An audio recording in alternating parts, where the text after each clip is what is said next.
guys, ito na yung ating gagawing kasaba. Remember na nag-grate ako ng kasaba. So, ito is 1 kg lahat siya. 1 kg. Dalawa kasi yung gagawin ko. Kaya, dala-dalawa din ito. So, dalawang itlog para sa isang kasaba cake. So, dalawa sila. Tapos, ang cheese, cheddar cheese, 100 grams. Tapos, ang butter, 100 grams din. Tapos, coconut cream, coconut milk. Ito siya. So, isang pakete nito is 200 ml. Actually, dapat, na 1.5 lang na ganito. So, bali, dapat 300 lang. Kaya lang, sayang din naman, wala rin naman pero nasubukan ko yung dalawa, mas okay naman pala. Tapos, itong condense, hindi naman lahat yan ilalagay ko. Mga 3/4 lang niya, or half lang. Tapos, yung iba, ilalagay ko sa isang bote, kasi lalagyan ko rin ito ng cheese. Yung cheese din, hindi rin lahat. Kalahati lang din. Dahil imimix ko siya sa condense. Dahil yun ang magiging pan-toppings ko. Yun. Kaya special siya talaga. So, yan ang mga ingredients ng ating kasaba. So, yun nga, katulad nito, itong sugar, kasi may condense na, diba? So, ito half cup lang ito.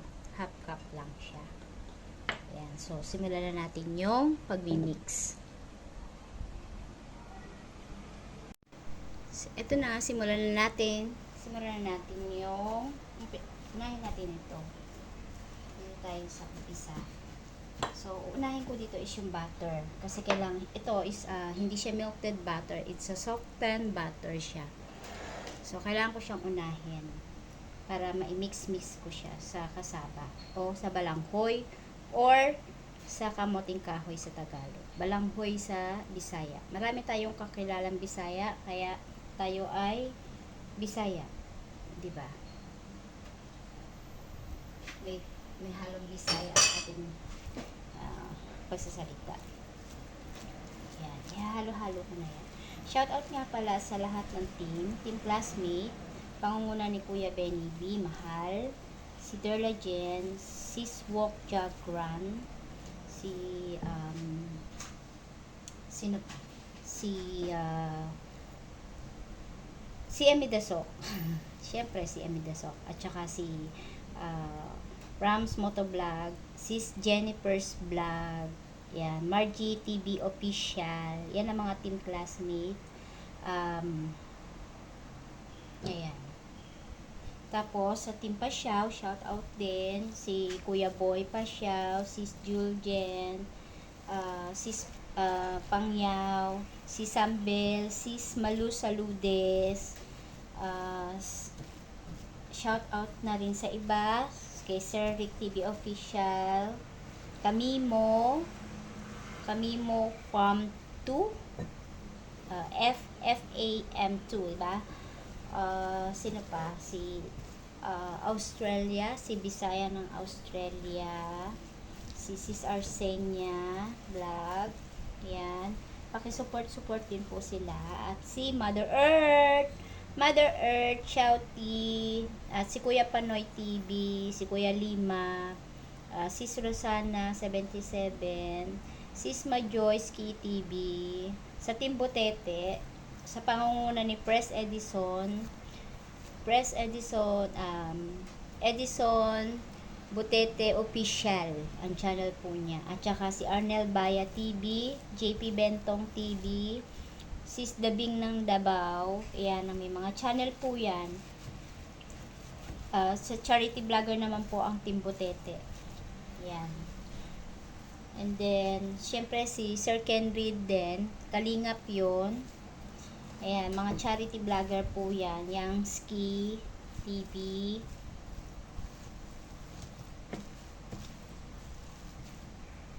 Ayan, shout out po sa lahat. Si MB in Germany, Maria Pinay in Germany, yan mga yan. Si Mike Mechanic, sino pa? Si Sir Drix DK, isa pong team classmate po yun. Si Sir Drix DK po. Pakisuportahan din po yun. Shout out ko na si Mother Earth, sino pa? Sir Snorin, Sir Abaw, about HK vlog. Ayan. And then, susunod ko na dito is yung cheese. Kalahati lang po. Katulad ng sabi ko is kalahati lang siya. Kasi yung kalahati, lalagay natin yan sa botilya at lalagyan natin siya ng kasama ng condensed na pang-toppings ko sa umaga. Oh, sa kasaba pala. Sa umaga. Tama, sa umaga. Kasi sa umaga siya i-deliver. Yan, mix din natin yan. Then, sunod na natin yung sugar. Ayan. Meron pa ba akong hindi na shout out? Shout out sa inyong lahat. Sa lahat ng mga sumusuporta sa mga baguhan. Shout out. OFW.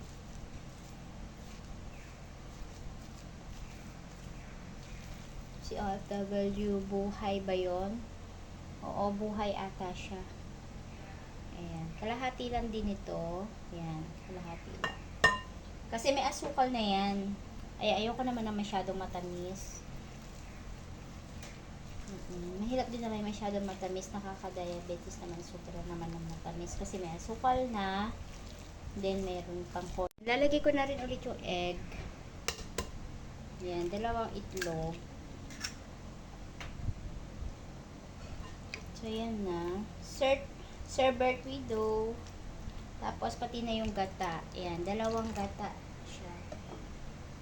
Ayan, coconut milk. Ayan, coconut milk na. Ayan, hahaluin lang. Ayan, shout out po sa lahat. Haluin lang ng maigi. Yung talaga magmi-mix talaga sila. Bonggang-bongga.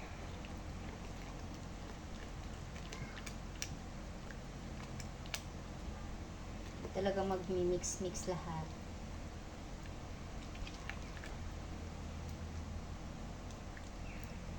Para ma-absorb ng ng balanghoy yung mga kanyang sangkap. Diba? Ayan.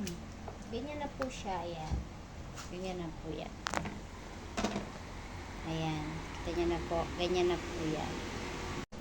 So, i-ready na natin. Iluluto na natin siya, guys, ng mga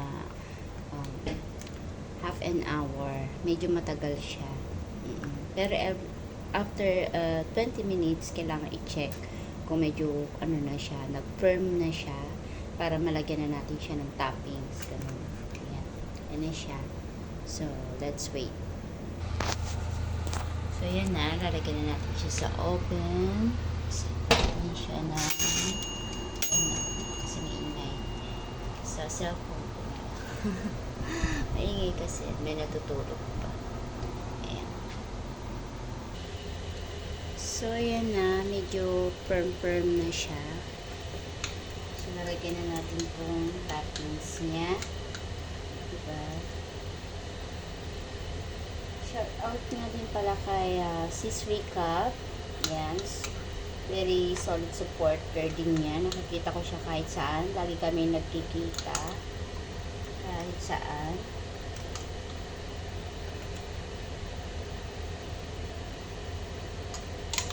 Talagang very supportive din siya.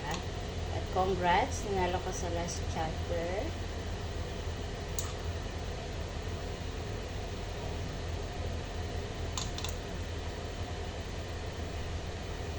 Si Madam White, no? Shout out ko na si Madam White. Si Madam White is si Ate Nolly. Si Ate Nolly yun.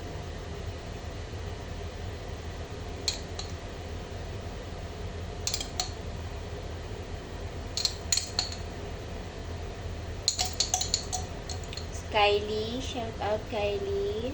Lagi rin nakikita ko yan. Nagko-comment lagi sa akin. Si Kylie.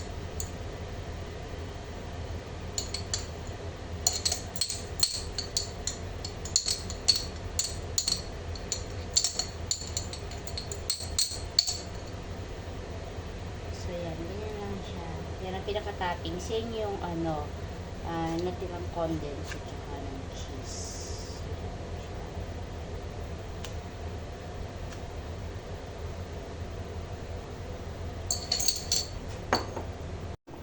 So, ayan na. Luto na isa. Nilagay ko na nga siya sa box. Ayan. Nilagay ko na yan. Yung box na yan is sariling gawa. Sariling gawa natin. O, diba? Tingnan niyo naman yung box. O, diba? Sariling gawa yan. Ayan. Tapos, ayan. Hiwain ko pa yan. As ito na yung pangalawa. Ayan. Pangalawa, lalagyan na lang natin siya ng toppings. Ayan. Lalagyan natin siya ng toppings. So, habang hihintay natin maluto yung isa, ito muna yung hihiwain na. So, ang billing sa akin na nag-order, natingin ko siya ng medyo mas maliliit. Kasi laging walang natitira.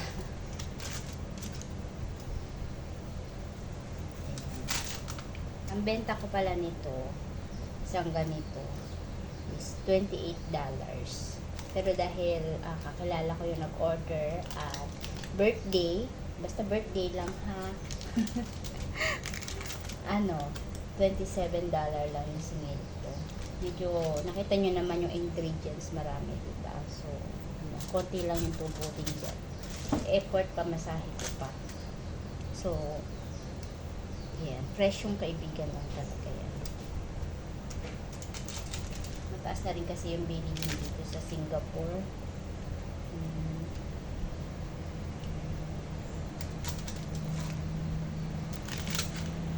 Hopefully, pagka nag-for good na ako, maging business ko dito sa Pilipinas. Isang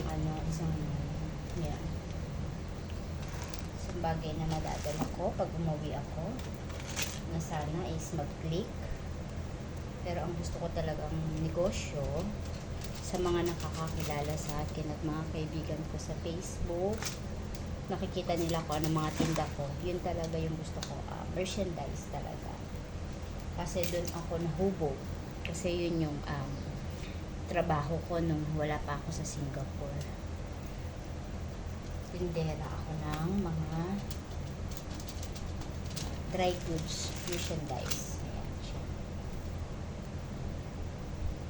And then, hindi pa dyan natatapos ang hatian.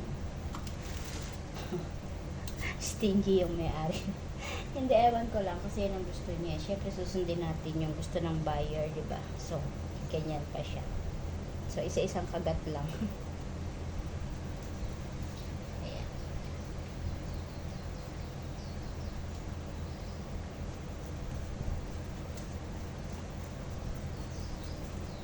So, ayan siya. Ganyan na siya. Ganyan yung mag-i-itsura niya.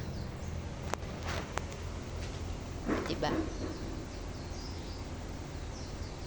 Ayan. Sarap siya, guys. Sobra. Kaya nga, ito ang best seller ko kasaba cake. So, ayan. Luto na siya. Kukunin na natin siya. So, i-transfer na natin. Ang pangalawa. Sandok to. Sasandokin ko na yung pa-stop dyan. Char lang.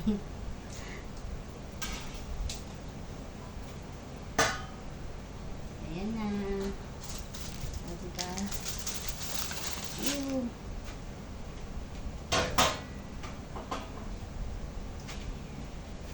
Hiwain ulit natin.